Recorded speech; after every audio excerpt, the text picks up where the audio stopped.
sekiz, bai. Egunon, ez entzuten, ez? Egunon, bai.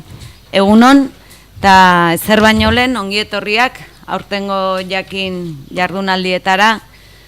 7 urte bete ditu jada, Usurbilgo udala, UEU, eta jakinen arteko elkarlanak, eta guk balor... Argia piztuta da. Bueno, esaten nahi nintzen 7 urte bete ditulaia da Usurbilgo udala, UEU eta jakinen arteko elkarlanak, eta guk balorazio ezin hobea egiten dugula orain arte egindako bideaz. Emaitza oparoa izan da, bikaina, orea da guretzat, unibertsitate ikastaro baten topaleku izatea Usurbil, eta nik uste, eta humiltasunez diot, lortu dugula jakin jardunaldia euskal kulturaren mapan kokatzea, eta euskal pentsalarien referentzia asko hausnarketa gune bilakatzea. Eta gaurko argazkia, bada, horren adierazle, eta horregatik oso pozik gaude aurteko jardunaldiek ere izan duten harrerarekin, are ikusita zenbat pertsona, zenbat lagun etorri zareten Euskal Herriko bazter guztietatik. Eta nahiko genuke bazuek ere Usurbilen eroso eta gustura sentitzea, gure herria zuen etxe izatea.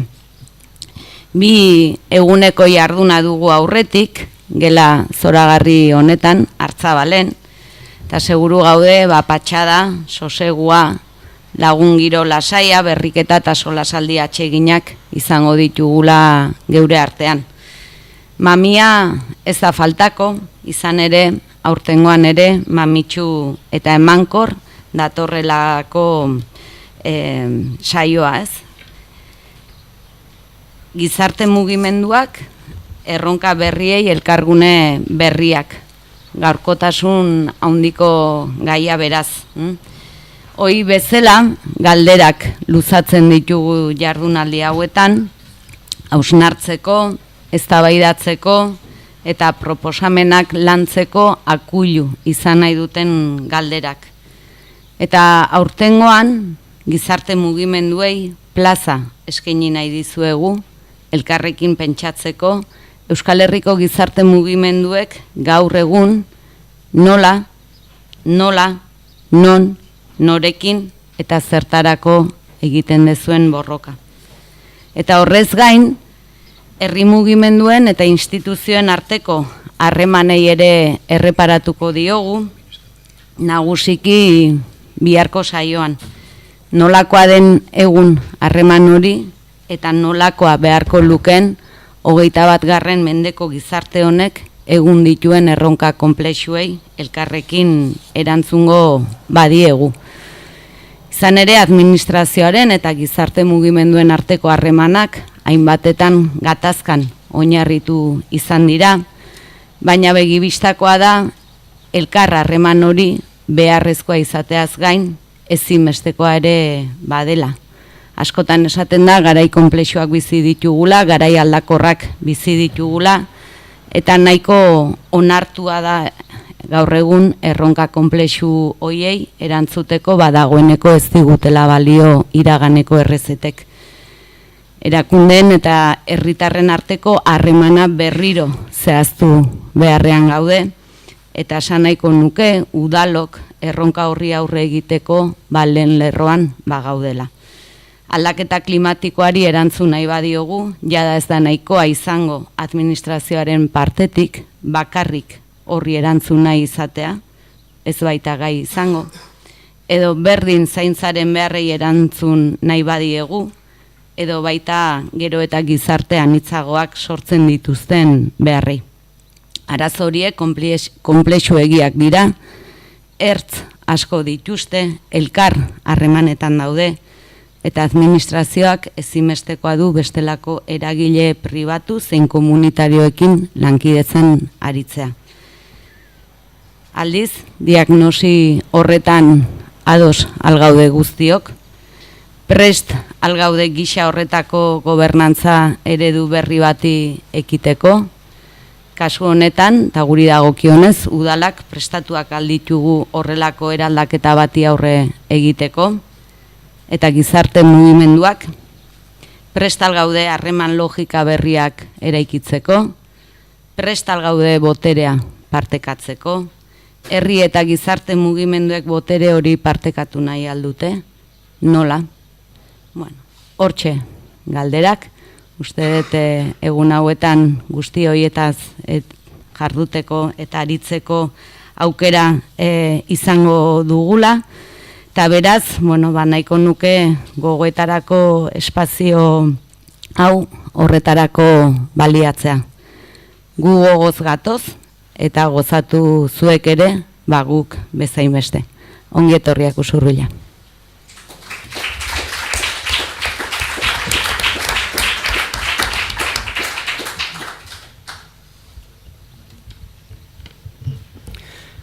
Bueno, egunon guztiei, eskerrak eman bertaratzeagatik, horrelako ikastaro deialdia egiten denean hemen ikusten den erantzuna aretoia bete eta ikustea Asteko modu hoberena da, dudik gabe, beraz eskerrak ematen hasi, bertaratu ezaraten guztiei, zui baitaren noski agurtzan eta loreari.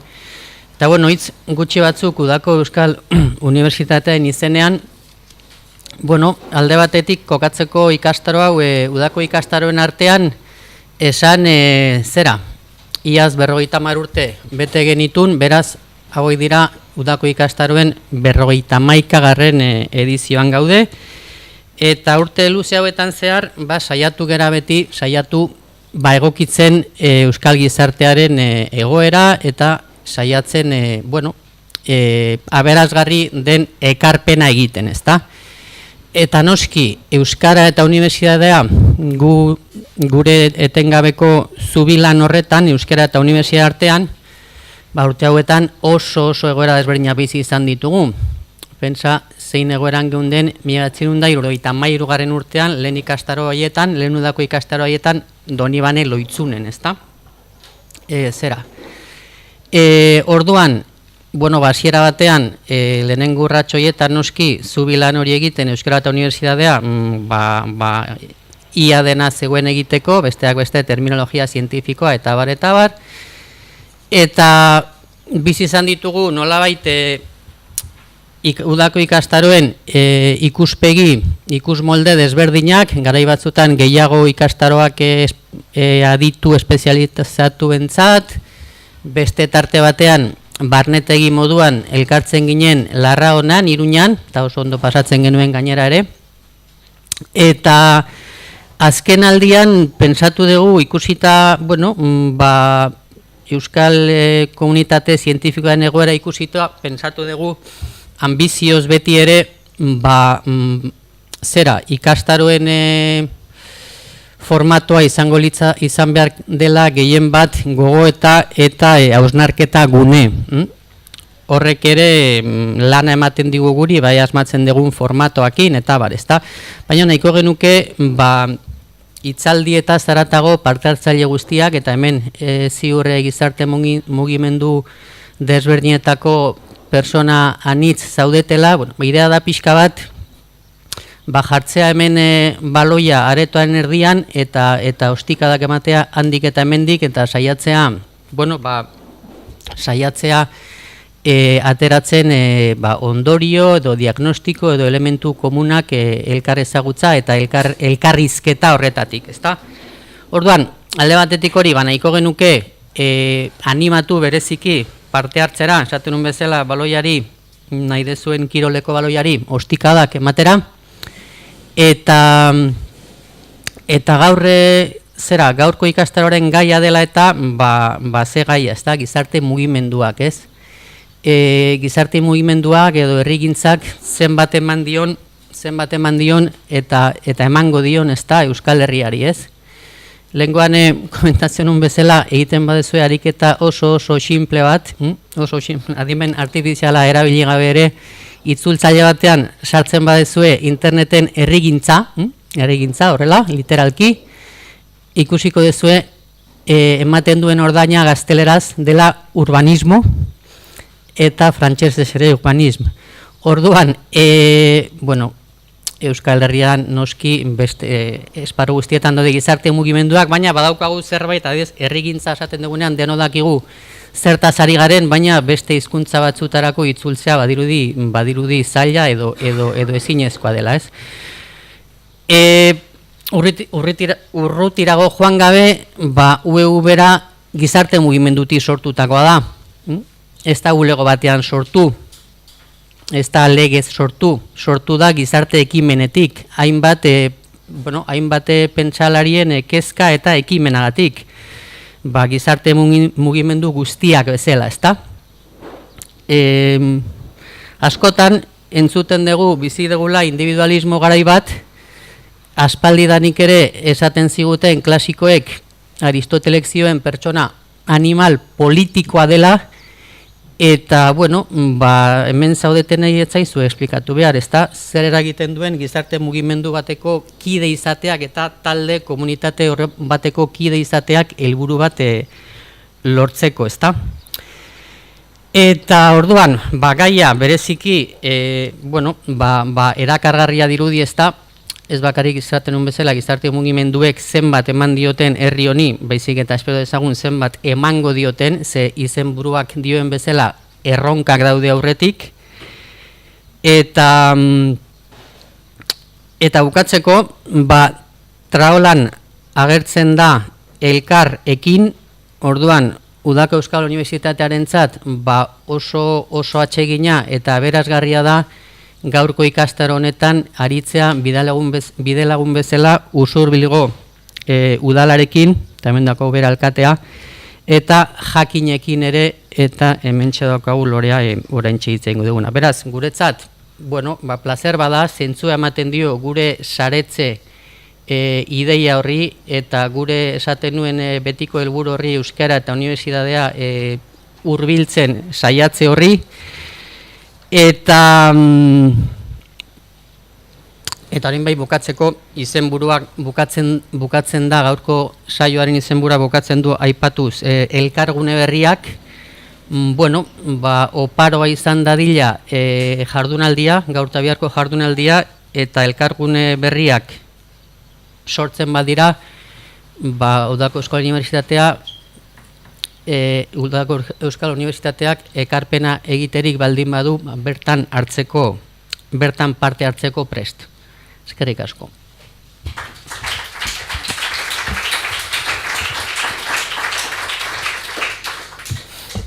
Egunen guztioi, ongi etorri, mila esker ikastaro honetara izena eman eta agertzeagatik. Mila esker UEU, mila esker Aitor, mila esker Osobliko udala, mila esker Agurtzane. Iruko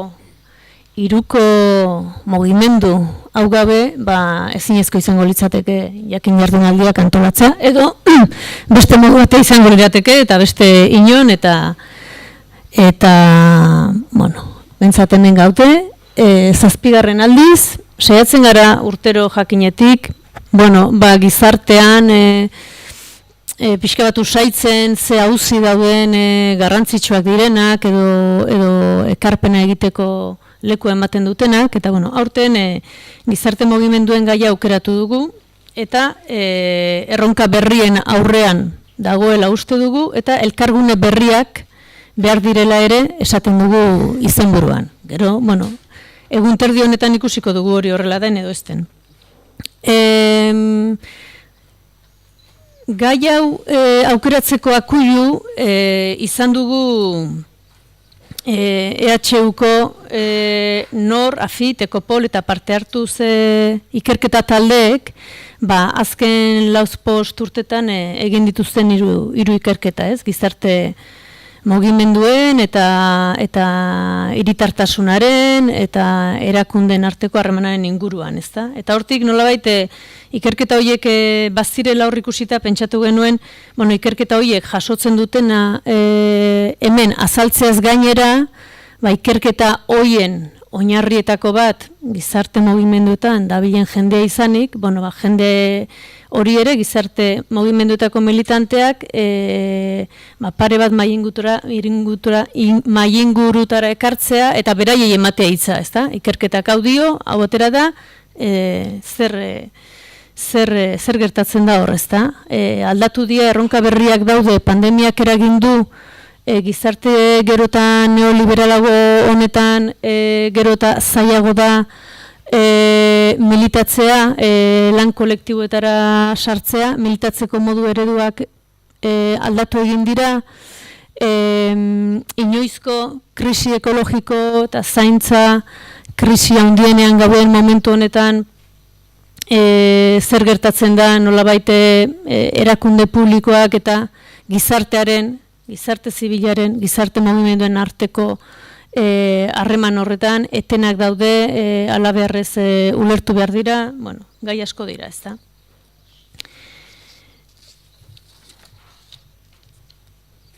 Euskal Herrian beti esan da eta guztion esperientzia da gizarte mugimenduek eta militantziak urte eta hamarkada luzetako tradizioa du eta esan dezagun eragile garrantzitsu bat izan dela eta segitzen dula izaten, ez? Bai gizartea bera dinamizatzen, bai garaian garaiko gaiak eta auziak eta kezkak azaleratzen, eta baita ere erakunde publikoei nolabait akuilu lana edo kontrakultura lana edo egiten, ezta?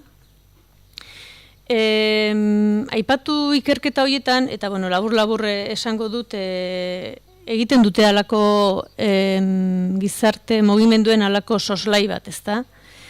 Eta gaur eguneko hainbat ezaugarri, 6 ezaugarri, askar esango ditut, ezta? Gizarte mugimendu zenbaitetan, ez guztietan, baina askoetan, une honetan gertatzen nahi da gazteen presentzia txikia dela. Badagoela, erreleborako, edo orain arte ulertu dugun errelebo tradizional horren, nolabait inoperantzia bat edo gertatzen ari dela. Bestalde badira gazte mugimenduak, baita ere, Beste ezaugarri bat aipatzen da, liberatuen eta profesionalen presentzia areagotu egin dela. Eta honek, nolabait, mugimendu horien lana azkartzen du edo eraginkorrago egiten du, baina, bestaldetik ere, ekarlezake militantzia, alako laxatze bat edo. Hirugarren ezaugarria, mugimendu mistoetan, alegia gizon emakume, edo gizon emakume izendatuak biltzen diren mugimenduetan, feminismoaren papera esanguratsua dela. Eta hor badagoela feminismoaren, mugimendu horietako emakume feministen exigentzia bat mugimendu horiek ere feminismoari ekarpena edo feminismoan kokatu daitezen. Hurrengo ezaugarria, aliantzen eta elkarlanen arteko aliantzen aldekotasun handia agertzen dutela galdetzen zaienen mugimenduei, nolabait baina praktikak ez direla hainbeste. Mugimenduen da erakunde publikoen arteko harremana Euskal Herrian nahiko esanguratsua dela, batzuetan estua, beste batzuetan ez, batzuetan oso parekoa, beste batzuetan oraindik ere kontrara, batera edo bestera ibiltzeak ere bere ondorioak edo bere gauzo on eta txarrak izan ditzazke. Eta azken ezaugarria esango genuke gizarte eta kultura aniztasuna mugimendu gehienetan auzi bihurtu dela momentu honetan, bai? Baina bereziki aniztasuna ulertuta modu zehatz batean, hau da migrazioa, etniaz eta jatorri kulturalaz aritzen garenean, eta ez hainbeste adina, klasea, hizkuntza, ideologia, sexualitatea, religioa eta beste, bai? Orduan anistasunaren idea, mugatu edo zedarritu bat egiten dela. Lehen esan dut Euskal Herriko gizarte mugimenduak indartsuak direla, eragileak direla, eta horrek nolabait adierazten digula, badaola gizarte zibilaren halako ehuntze prozesu bat edo badabiltzala, ezta. Hala ere ekarri nahiko nuke gogora, Maria Luz Estebanek hain zuzen jardunaldi hauetatik, oraindik ez dugu egin, baina udazkenean argitaratuko dugun jakin aldizkarian aipatzen duen gauza bat, ez? Interesgarria iruditu zaidalako eta gogoetarako ere emango digulako gaur, ez? Eta dio herri mugimendu edo herrigintza terminoek gizarte bat ehuntzeko egitasmoez hitz egiten dutela, bai? Baina aldi berean, edo horren kontrara, horrek ere gizarte zibil indartsu eta ehundu bat emateak esaten digula euskal gizarteak jasan izan duen desjabetze prozesu politiko, kultural, generoko eta etnikoa salatzeko eta borrokatzeko ere baliagarriak direla. Alegia, behar batetik utxune batetik sortzen diren mugimenduak direla, aldi batetik. Positiboki baloratzea egotea, besteak beste horrek demostratzen duelako, edo baldintzatzen duelako, edo bermatzen duelako, demokrazia osasuntxoago bat, eta parte hartze politiko eta soziala nolabait demokratikoago bat izan dadin beharrezkoa direla herri mugimenduak, baina beste alde batetik ere hitz egiten digu nondik gatozen, ez? Desboteretze edo desjabetze prozesu batetik. Eta hementxe utziko nuke, eta ja hasiko gara badakiten nahi entzuten. Eskerrik asko, Aitor, eskerrik asko, Agurtzane.